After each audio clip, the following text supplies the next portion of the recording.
ద్వితీయోపదేశకాండము 33వ అధ్యాయము. ద్వితీయోపదేశకాండము 33వ అధ్యాయము 3-4 వచనాలు చదువుకొని చూడండి.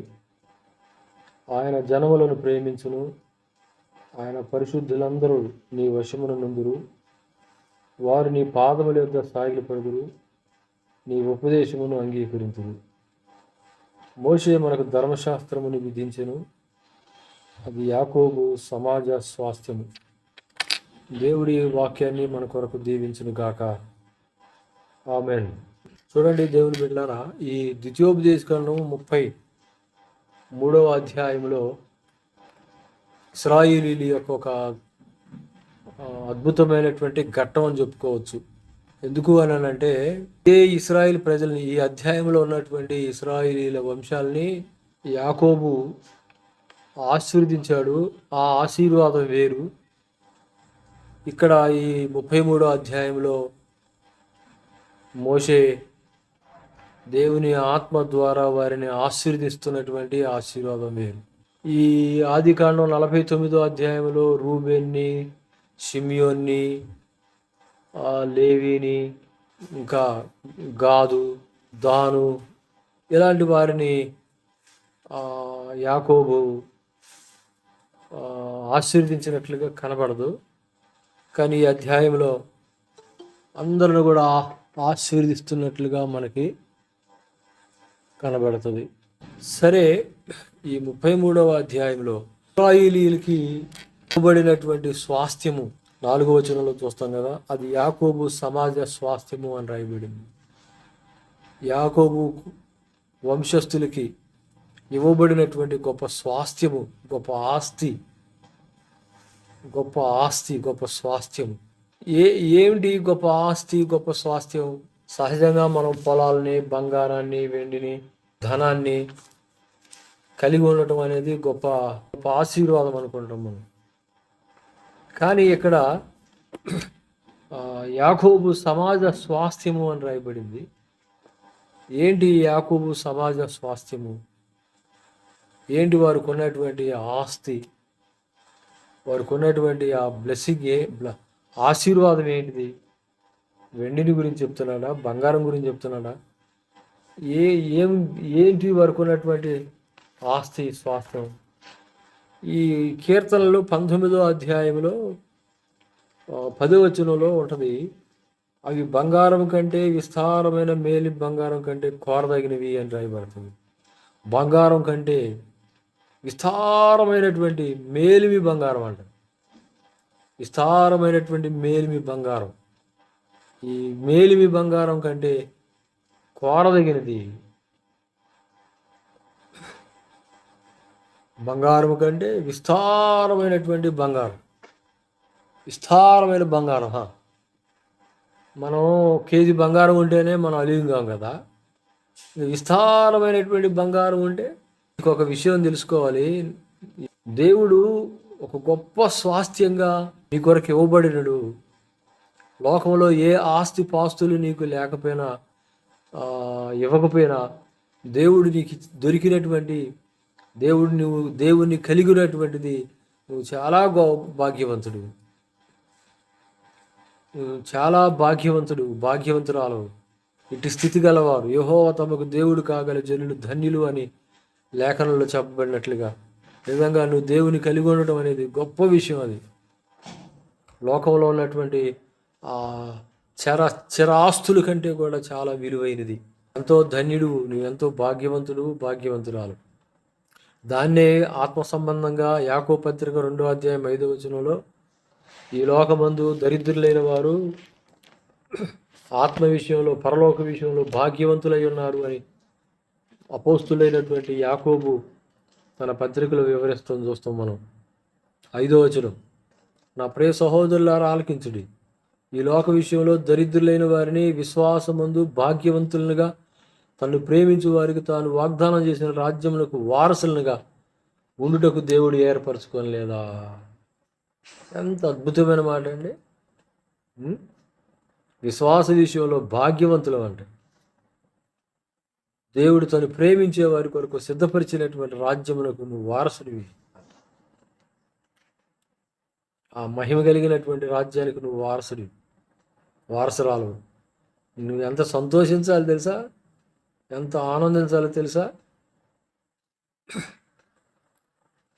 చాలామందికి ఇది అర్థం చేసుకోలేక చాలా అది లేదని ఇది లేదని ఆ చింతలు ఈ చింతలు కలిగి ఉంటారు. కానీ మనం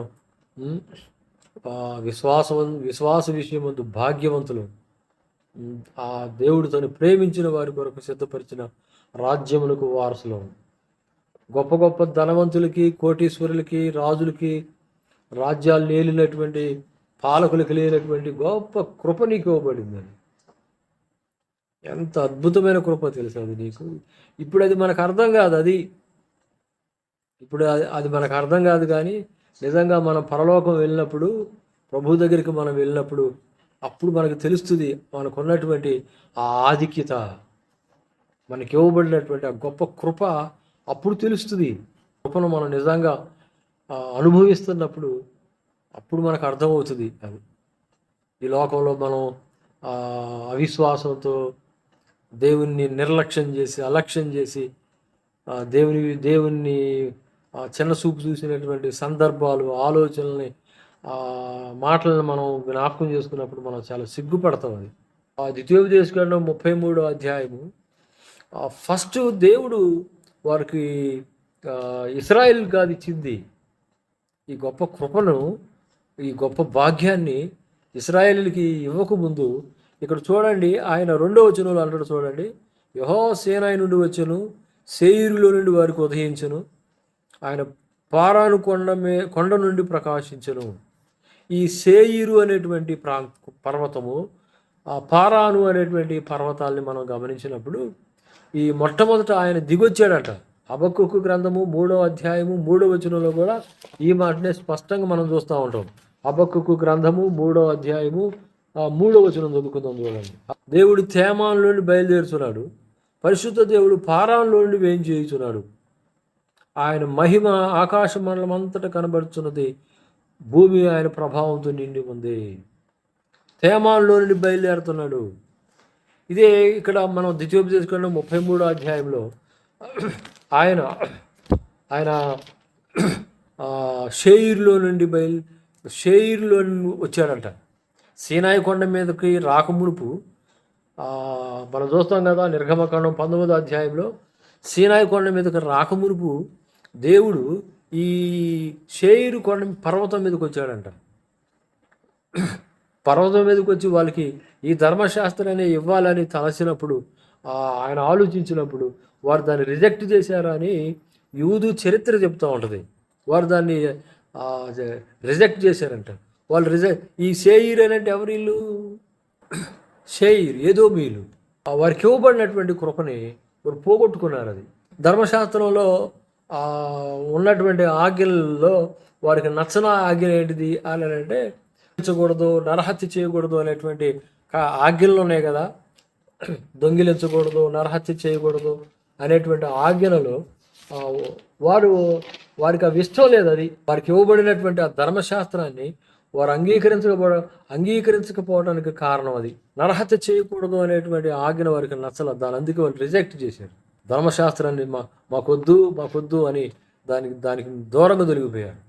ఆ తర్వాత ఆయన పారాను అనేటువంటి ఆ పర్వతం మీదకి దిగొచ్చాడు అని రాయబడుతుంది. ఇస్మాయిల్ ఎదుగు దిగొచ్చాడంట. వారేంటిది అని అంటే దొంగిలించకూడదు. వీరు ఎప్పుడు ఈ బుద్ధే కలిగి ఉన్నారు. ఈ సంతతి దొంగిలించేటువంటి బుద్ధి కలిగి ఉంటారు. కాబట్టి వారు రిజెక్ట్ చేశారు దేవుడిచ్చినటువంటి ధర్మశాస్త్రాన్ని. ఆయన దిగొచ్చాడంట నీటానికి. సీనాయి కొండ మీదకి ఎలాగే దిగొచ్చాడో ధర్మశాస్త్రాన్ని ఇవ్వటానికి, ఆయన షేయీరు పర్వతం మీదకి, పారాను పర్వతం మీదకి, అది ఎదోమీయులకి, ఇస్మాయిలీలకి దేవుని ధర్మశాస్త్రం ఇచ్చి వారిని ఏర్పరచుకోవాలని చూస్తే వారు మాకొద్దు బాబు అనేవారు ఆయన రిజెక్ట్ చేశారు. ఆయన ధర్మశాస్త్రాన్ని రిజెక్ట్ చేశారు. అదే ధర్మశాస్త్రాన్ని ఇశ్రాయేలీలకి ఇవ్వడానికి సీనాయి కొండ మీదకి దిగొచ్చినప్పుడు వాళ్ళు చెప్తున్నటువంటి మాట చూడండి, ఎంత చక్కని మాట చెప్తారు వాళ్ళు. నిర్గమకాండం 24వ అధ్యాయం, నిర్గమకాండము 24వ అధ్యాయం 24, 24వ అధ్యాయం, 24వ అధ్యాయము 3వ వచనం చదువుకుందాం. చూడండి, 3వ వచనం. మోషే వచ్చి యెహోవా మాటలన్నిటినీ విధులన్నిటినీ ప్రజలతో వివరించి చెప్పెను. ప్రజలందరూ యెహోవా చెప్పిన మాటలన్నిటి ప్రకారము చేసేదమని ఏక శబ్దముతో ఉత్తరం ఇచ్చిరి. మాకొద్దు అని త్రోసివేశారు దేవుని ధర్మశాస్త్రాన్ని. ఎదోమీయులు, ఇస్మాయిలీలు. ఇశ్రాయేలు చూడండి ఏమంటున్నారు, యెహోవా మాతో చెప్పినటువంటి మాటలన్నిటినీ, యెహోవా చెప్పిన మాటలన్నిటిని ప్రకారంగా మేము చేస్తాము అని వారు విధే చూపుతున్నారు, లోబడుతున్నారు, తలలు వంచి నమస్కారం చేస్తున్నారు. ఆ ధర్మశాస్త్రాన్ని చూసి పారిపోలా. ద్వితీయోపదేశకాండం 27వ అధ్యాయం 26వ వచనం మనం చదివితే, ద్వితీయోపదేశకాండము 27:26 వచనం, ఈ విధికి సంబంధించిన వాక్యములను గైకొనకపోవటం వలన వాటిని స్థిరపరచని వాడు శాపగ్రస్తుడని చెప్పగా ప్రజలందరూ ఆమేన్ అన్నారు. ఈ విధికి సంబంధించిన వాక్యములను గైకొనకపోవటం వలన వాటిని స్థిరపరచిన వాడు శాపగ్రస్తుడు అని చెప్పగాన అందరూ కూడా అలాగ జరుగునుగాక, అలా శాపగ్రస్తుడుగాక. ఏది లోబడనవాడు, ఆ విధికి లోబడనవాడు, ఆ నిబంధనకు లోబడి ఆ నిబంధన ప్రకారంగా నడవనవాడు, ఆ నిబంధన వాక్యములను గైకొననివాడు, ఆ నిబంధన వాక్యముల ప్రకారంగా నడవనివాడు, ప్రవర్తించినవాడు శాపగ్రస్తుడు అని చెప్పగా ప్రజలందరూ కూడా వాడు నోరు తెరిచి అన్నట్టు వాడు శాపగ్రస్తుడు గురిగాక. ఇదే మాటని ఇర్మియా మరొకసారి వాళ్ళకి ఇశ్రాయేలు ప్రజలకి రెట్టిఫై చేస్తూ ఉంటాడు. చూడండి, ఇర్మియా గ్రంథం 11వ అధ్యాయము 4వ వచనం. ఐగుప్తు దేశం నుండి ఆ ఇనప కొలిమిలో నుండి నేను మీ పితరులను రప్పించిన దినమున నేను ఈ ఆజ్ఞ ఇచ్చితిని, నేడున్నట్టుగా పాలు తేలు ప్రవహించు దేశమును మీ పితరులకి ఇచ్చేదనని వారితో నేను చేసిన ప్రమాణమును నేను నెరవేర్చినట్లు మీరు నా వాక్యము విని నేను మీకు ఆజ్ఞాపించు విధులన్నిటిని బట్టి ఈ నిబంధన వాక్యములు అనుసరించిన ఎడల మీరు నాకు జనులయ్యుందును, నేను మీకు దేవుడునయ్యుందును. అందుకు యెహోవా ఆ ప్రకారము జరుగునుగా కానీ నేనంటిని. చూడండి, నిబంధన వాక్యములను విననొల్లని వాడు 3వ వచనం శాపగ్రస్తుడు. వాళ్ళందరూ లోబడ్డారు, మేము వింటాం, మేము చేస్తాం, మేము నడుస్తాం. అందుకని ఇశ్రాయేలీలు అధికంగా ప్రేమించేది ఏంటిది అని అంటే వారికి ఇవ్వబడినటువంటి ధర్మశాస్త్రం. వారు ధర్మశాస్త్రాన్ని ప్రాణప్రదంగా ప్రేమిస్తారు, ప్రాణం కంటే ఎక్కువగా ప్రేమిస్తారు. దేవుని ఆజ్ఞలు కానీ, కట్టడలు కానీ, నియమాలు కానీ వాటి విషయంలో ప్రాణం పోయినా ఒప్పుకుంటారు, కానీ మాటను మేరటానికి, దాటటానికి, అవిధేయత చూపడానికి ఇశ్రాయేలీలు ఎవ్వరు కూడా ఒప్పుకోరు. చంపబడటానికైనా సిద్ధపడతారండి. శద్రకు మేషకు అబేద్నెగోల సంగతి ఏంటి? వారికి ఇవ్వబడినటువంటి ధర్మశాస్త్రంలో ఉన్నటువంటి ఆ ప్రధానమైనటువంటి ఆజ్ఞను మేరటానికి వాళ్ళు ప్రేరేపింపబడినప్పుడు వారు దాన్ని రిజెక్ట్ చేశారు. మేము అగ్నిగుండంలో వేయబడటానికైనా సిద్ధమే అన్నారు వాళ్ళు. ఒకవేళ దేవుడు మమ్మల్ని అగ్నిగుండంలో నుండి రక్షించవచ్చు, రక్షించకపోయినా సరే మేము మాత్రం ఈ ఆజ్ఞ మేము మేరం, మా దేవుడు మాకు చెప్పినటువంటి మాట మేము మేరం, ఆ ప్రమాణాలు మేము మేరం. దానియేలు కూడా అదే కదా. ఏ మనుషుడు కానీ రాజు దగ్గర తప్ప ఏ దేవుని దగ్గర విచారణ చేయకూడదు, ప్రార్థన చేయకూడదు, మనవి చేయకూడదు. ఒకవేళ ఎవడైనా 4 రోజుల్లో అలా చేస్తే, దేవునికి ప్రార్థన చేసి మనవి చేస్తే వాడు సింహాల బోన్లో వేయబడతాడనే శాసనాన్ని సృష్టించినప్పటికీ ఆ సంగతి దానియేలుకు తెలిసినా సరే ఇంటికెళ్ళి యథాప్రకారంగా ముమ్మారు దేవునికి ప్రార్థన చేస్తూ వచ్చాడు. యథాప్రకారం చూడండి, యథాప్రకారం సింహాల బోన్లో వేయబడతారండి ప్రార్థన చేస్తే. వారు ప్రేమించేది ప్రాణాలను కాదు, వారు ప్రేమించేది ప్రాణాలను కాదు, వారు ప్రేమించేది ప్రాణం కంటే మిన్నగా ప్రేమించేది దేవుడిచ్చినటువంటి మాట,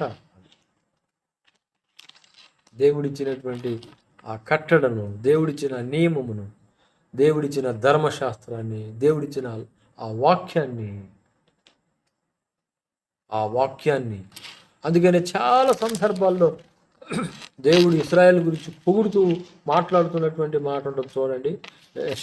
యెషయా గ్రంథంలో 51వ అధ్యాయము 7వ వచనం. నీతి అనుసరించు వారలారా, నా మాట విండి, నా బోధను హృదయమందుంచుకున్న జనులారా ఆలకించుడి. మనుషులు పెట్టు నిందకు భయపడకుడి, వారి దోషణ మాటలకు దిగులు పడకడి. వారు తమ హృదయాలలో 37వ కీర్తనలు అంటాడు దావీదు అంటాడు, వారి దేవుని ధర్మశాస్త్రం వారి హృదయంలో ఉన్నది, వారు అడుగులు జారవు.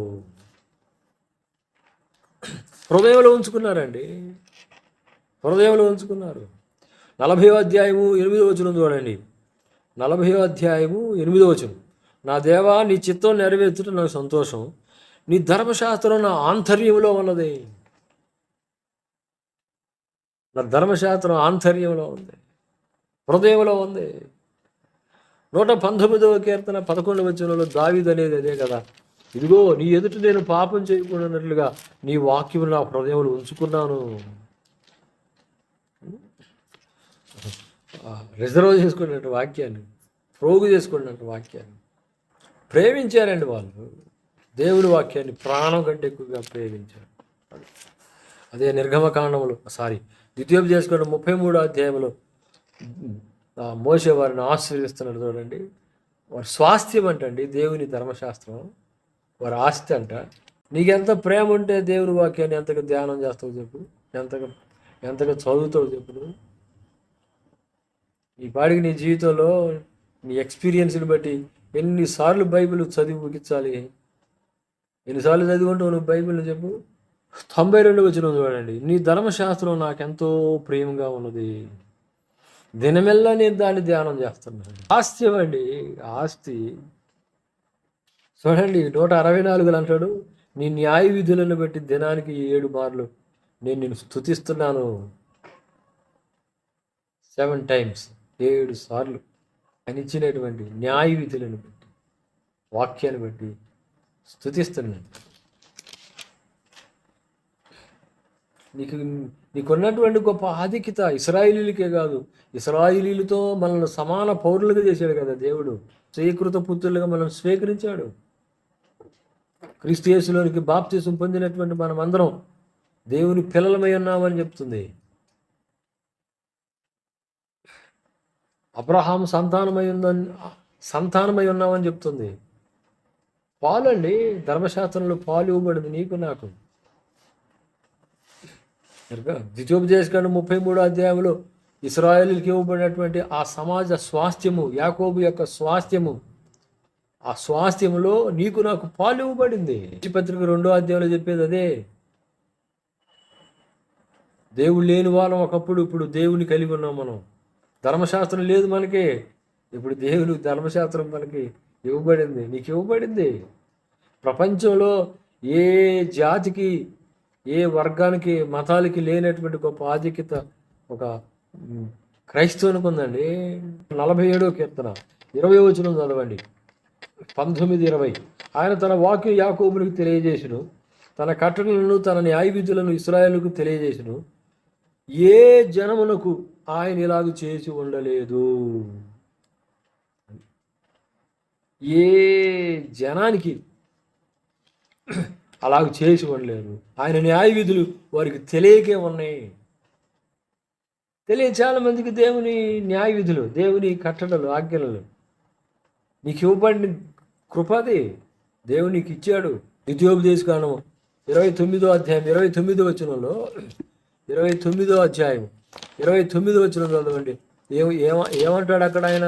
రహస్యములు మన దేవుడిని యెహోవాకు చెందును, అయితే మనం ఈ ధర్మశాస్త్ర వాక్యములన్నింటిని అనుసరించి నడుచుకున్నట్లు బయలుపరచబడినవి ఎల్లప్పుడూ మనవి, మన సంతతి వారివి అగునని చెప్పాడు. మన సంతతి అండి. నువ్వెలా నడుచుకొని వర్ధిల్లాలో, నువ్వు నడుచుకొని దేవుని కృపను దయను సంపాదించుకోవాలో, దేవుని సన్నిధిని నువ్వు ఎలా కలిగి ఉండాలో రహస్యాలు నీకు తెలియపరచబడ్డాయి. అవి మనకి, మన పిల్లలకి, ఇశ్రాయేలుకి చెప్తున్నమాట. కానీ మనం పాలిభాగస్తులమయ్యాం. ఒకప్పుడు కాదు, కానీ యేసుక్రీస్తు ప్రభు ద్వారా మనం ఇశ్రాయేలీయులతో సహపౌరులమయ్యాం. ఆ దేవుని పట్టణానికి సహపౌరులమయ్యాం, నిబంధనలకు సహపౌరులమయ్యాం. దేవుళ్ళో మనకు స్వాస్థ్యం ఏర్పరచబడింది. ఇశ్రాయేలుతో కదా ఆ మాట అన్నది. మీరు నా స్వాస్థ్యం అన్నాడు ఆయన. నేనే మీకు స్వాస్థ్యం అన్నాడు ఆయన ఇశ్రాయేలుకి, మనకు కాదు. కానీ యేసు ప్రభు ద్వారా ఆ బ్లెస్సింగ్లో, ఆశీర్వాదంలో మనం పాలిభాగస్తులు చేశాడు ఆయన. అందుకని యేసు ప్రభు ద్వారా దేవునికి కృతజ్ఞతాస్తుతులు చెల్లించాలి. Praise the Lord. నీకు ఇవ్వబడినటువంటి గొప్ప కృప అండి అది. అందుకని ఇంకొక మాట అంటాడు మోషే ఈ 33వ అధ్యాయం 29 వచనం, 33:29. ఇశ్రాయేలు నీ భాగ్యం ఎంత గొప్పదయా. ఏది, ఎక్కడున్నారు ఇశ్రాయేలీలు? అరణ్యంలో ఉన్నారు, గుడారాల్లో ఉన్నారు, వాళ్ళకి పొలాలు లేవు, గొప్ప గొప్ప అపార్ట్మెంట్లు లేవు వాళ్ళకి. అవే బట్టలు, అవే చెప్పులు. వారు వేసుకునే చెప్పులు పాతకెళ్ళిపోలేదు, వస్త్రాలు చిరిగిపోలేదు. ఆ బండ్లో నుండి వచ్చి నీళ్ళు తాగుతున్నారు, ఆకాశం నుండి గురిచేటువంటి మన్నాన్ని తింటున్నారు. వాళ్ళతో అంటున్నాడు మీ భాగ్యం ఎంత గొప్పదయ్యా. ఏది భాగ్యం అంటే ఏమనుకుంటున్నారు? అపార్ట్మెంట్లు కలిగి ఉంటారు మీరు. పోతే ఈ కణాల్లో పోతే ఆ తోటలు వస్తాయి మీకు, ఇల్లు వస్తాయి మీకు, లేకపోతే సంథింగ్ సంథింగ్ సంథింగ్ సంథింగ్. అరణ్యంలో ఉండగానే మాట్లాడుతున్నాడండి. Praise the lord. 90వ కీర్తనలో చూడండి, ఇంకా ఏమంటాడు? 90వ కీర్తనలో ఇంకొక అడుగు ముందుకేసి మోషే అంటాడు చూడండి. ఈ మాట అరణ్యంలో ఉన్నప్పుడు చెప్పబడినటువంటి మాట. 90వ అధ్యాయము 1వ వచనం చదవండి. ప్రభువా, తరతరాల నుండి మాకు నివాస స్థలం నీవే, పర్వతాలు పుట్టక మునుపు, భూమిని లోకమును నువ్వు పుట్టక మునుపు, యుగయుములకు నీవే మా దేవుడివి. మా నివాస స్థలం నీవే, డ్వెల్లింగ్ ప్లేస్. ఇశ్రాయేలు యొక్క ఆశ్రయము, దుర్గము దేవుడే కదా. ఇశ్రాయేలు యొక్క ఇల్లు దేవుడే కదా. అందుకనే చూడండి, మోషే అరణ్యంలో ఉన్నప్పుడు రాస్తున్నటువంటి కీర్తన 90వ కీర్తన. ప్రభువా, తరతరాల నుండి మా నివాస స్థలం నీవే. ఏది, పర్వతాలు పుట్టక మునుపు, భూమిని లోకమును పుట్టింపక మునుపు. ఎంత ఎరిగాడండి మోషే దేవుణ్ణి. మంచిది నా దేవుని బిడ్డలారా, ఇవ్వబడినటువంటి కృప. రిజెక్ట్ చేయొద్దు దేవుని వాక్యాన్ని, వ్యతిరేకించొద్దు దేవుని మాటని, తోలనాడొద్దు దేవుని మాటని. దేవుని వాక్యానికి వ్యతిరేకంగా నీ పాదం పనియొద్దు. ఆయన మాటల్ని మేరటానికి సాహసించొద్దు. సాహసించి పాపం చేయొద్దు. మనం నిజంగా దేవుని వాక్యాన్ని గౌరవించి, ప్రేమించి, లోబడి, విధేయత చూపితే ఆయనకు నియమించినటువంటి జనం ఏమంటుంది? ఇంకా నీకు ఇవ్వబడినటువంటి స్వాస్థ్యం దేవుని వాక్యం, ఆస్తి దేవుని వాక్యం. ఇదోమీలు దేవుని వాక్యాన్ని తిరస్కరించినట్లుగా ఏదో నీకు నచ్చిన మాటలను కోరుకొని, నచ్చిన మాటలు ఎంచుకొని, నీకు నీ జీవితాన్ని దిద్దటానికి చెప్పబడుతున్నటువంటి మాటలని నువ్వు రిజెక్ట్ చేసి, నీకేదో అనుకూలమైనటువంటి కొన్ని వచనాలు పెట్టుకొని నేను కూడా దేవుని మాటల ప్రకారంగా జీవిస్తున్నాను అనుకొని భ్రమపడద్దు. తెలుపు నా అంతము, తెలుపు నా ఆయుష్. అసలు నేను ఏ స్థితిలో ఉన్నానో, ఎలా ఉన్నానో నాకు బయలుపరచు అన్నాడు దావీదు. నా మార్గాన్ని పరిశీలనగా చేసుకున్నాను అంటాడు దావీదు. నా దేవుని బిడ్డలారా, దేవుడు నీకు ఇచ్చినటువంటి వాక్యాన్ని చదువు, అందులో వ్రాయబడిన దాని ప్రకారంగా నడిచి దేవుని మహింపరచు. దేవుడు నిన్ను ఇచ్చిస్తాడు. అది ఇశ్రాయేలుకు ఉన్నటువంటి ఆ గొప్ప ఆధిక్యత. దేవుడు వారికి ఇవ్వబడినటువంటి ధర్మశాస్త్రం, దాని ప్రకారం నడుచుకున్నారే, జీవించారు, నడుస్తున్నారు. కాబట్టి ఈ రోజున ప్రపంచంలో ఒక మేటి రాజ్యంగా అది స్థిరపరచబడింది. వారు ఇంకా దేవుని దగ్గరికి రాలేదు, యేసుప్రభువుని విశ్వసించలేదు. కానీ విశ్వసించకపోవడానికి కారణం ఏంటంటే అన్యజనుల రక్షణ సంపూర్తి అయినప్పుడు వారు ఒక్క దినమే రక్షించబడతారని దేవుని వాక్యం ఘోషిస్తుంది. ఈ రోజున మేటి ప్రజలుగా వాళ్ళు ఉండడానికి కారణం ఏంటంటే వారు దేవుడు వారికి ఇచ్చినటువంటి ధర్మశాస్త్రాన్ని దాని ప్రకారంగా నడుస్తారు. ఎదోమీయులు తిరస్కరించినట్లుగా, ఇష్మాయేలు తిరస్కరించినట్లుగా దేవుని వాక్యాన్ని తిరస్కరించొద్దు. మనం కూడా ఈ యెహోవా చెప్పిన మాటలన్నిటినీ గైకుందుమని వాళ్ళు ఎలా ప్రమాణం చేశారో, వారు ఎలా స్థిర చిత్తంతో వారు దేవునితో ఒప్పందం చేసుకున్నారు, మనం కూడా అలాగ ఒప్పందం చేసుకుందామని. ఇప్పటి వరకు ఏమైనా అలాగ ఆయన మాటలకి వ్యతిరేకించి నడిచినట్లయితే, సాహసించి ఆయన ఆజ్ఞలకి విరోధంగా మనం చేసినట్లయితే పశ్చాత్తాపడదాం. అయ్యా, ఈ విషయంలో నీ మాట మీరాను, నీకు అనుకూలంగా నేను ఉండలేకపోయాను, నడవలేకపోయాను. ఈ ఘోరమైన పాపాన్ని నన్ను క్షమించు. నీవు నా కొరకు సిలువలో కార్చిన ఆ ప్రశస్తమైన రక్తంతో నన్ను కడిగి శుద్ధిపరచయ్యా, నిర్మలమైనటువంటి వ్యక్తినిగా నన్ను నీ ఎదుటి నిలబెట్టు అని దీనంగా ప్రార్థన చేద్దాం. కప్పెట్టుకోవద్దు పాపాలని. వర్ధిల్లం, కృప పొందుకోలేము. ఒప్పుకొని విడిచిపెడదాం. ఏ ఏ విషయాల్లో ఆయన బాధపరుస్తూ వచ్చామో, వ్యతిరేకిస్తూ వచ్చామో, ఆయన మాటకు అవిధేయత చూపకుండా వచ్చామో, లోబడకుండా వచ్చామో, తిరుగుబాటు చేస్తూ వచ్చామో, ఆయా సందర్భాలని మనల్ని జ్ఞాపకం చేసుకొని పశ్చాత్తాపడి ఆ విషయాల్లో సమాధాన పడదామని, ఆ విషయాల్లో ప్రభు రక్తంతో కడగబడి ఆ పాపముల నుండి విముక్తి పొందుదాం, ఆ శాపం నుంచి విముక్తి పొందుదాం. నడవనొల్లన వాడు శాపగ్రస్తుడు అని వాక్యం చెప్తుంది. అలా శాపానికి మనం గురి అవ్వద్దని ప్రభు పేరట మీకు మనవి చేస్తున్నాను. ముందు షేయిరు నివాసులు కానీ, పారాన్ నివాసులు కానీ దేవుని వాక్యాన్ని రిజెక్ట్ చేసినట్లుగా, ఒకవేళ నువ్వు కొత్తగా వినే వ్యక్తివైతే కావచ్చు, దేవుడు నీతో మాట్లాడుతున్నాడు, దేవుడు నీకు ఇచ్చినటువంటి ఆ ధర్మశాస్త్రాన్ని బట్టి ఆనందించు, దానికి బట్టి స్తుతిస్తూ కృతజ్ఞతలు చెల్లిస్తూ ఆ వాక్యం ప్రకారంగా బద్ధుడిపై నడుచుకోవడానికి ఒక తీర్మానం చేసుకో. నువ్వు ప్రభు ఎరిగి నువ్వు ఇంకా మిడిమిడి జ్ఞానంతో నీ ఇష్టానుసారంగా, నీ స్వబుద్ధిని అనుసరిస్తూ స్వేచ్ఛానుసారంగా, నీ ఇష్టానుసారంగా నువ్వు జీవించావేమో, ఏ విషయాలలో ప్రభువును గాయపరిచాము, ఆ విషయాల్లో ప్రభుతో సమాధాన పడదాం. సరిదిద్దుకుని పరిశుద్ధులంగా, నిర్మలంగా ఆయన ఎదుట పొందాం. ఆయన ఇచ్చే ఆశీర్వాదాన్ని అనుభవించుదాం. ఆ కృప పరిశుద్ధాత్మ దేవుడు మనకి దయచేయను గాక. ఆమేన్. చిన్న ప్రార్థన చేసుకుందామండి. చిన్న ప్రార్థన. ప్రేమ కలిగిన తండ్రి, మంచి యేసయ్యా, మరొకసారి నీకు వందనాలు. రాత్రి మాకు ఇచ్చినటువంటి ఉపదేశాన్ని బట్టి మరొకసారి నేను స్తుతిస్తున్నాను.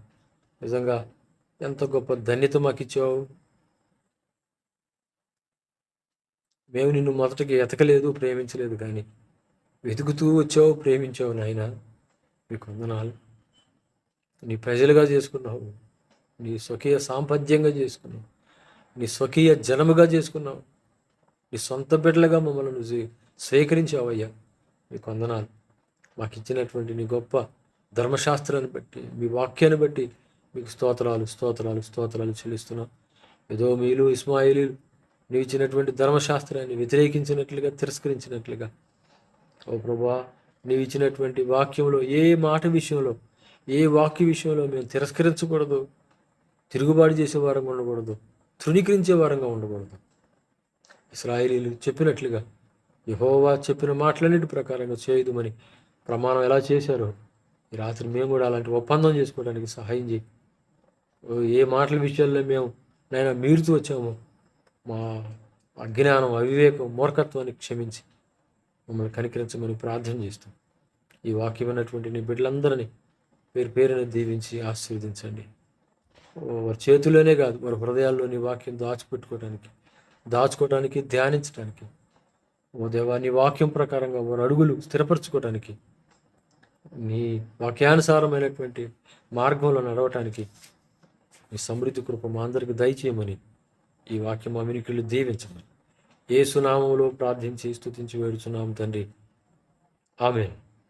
మన తండ్రి అయిన దేవుని ప్రేమ, కుమారుడు, రక్షకుడైన యేసుక్రీస్తు వారి యొక్క కృప, పరిశుద్ధాత్మ అన్యోన్య సహవాసం మనకి లోకంలోని సకల పరిశుద్ధులకు సదా తోడి నడిపించును గాక.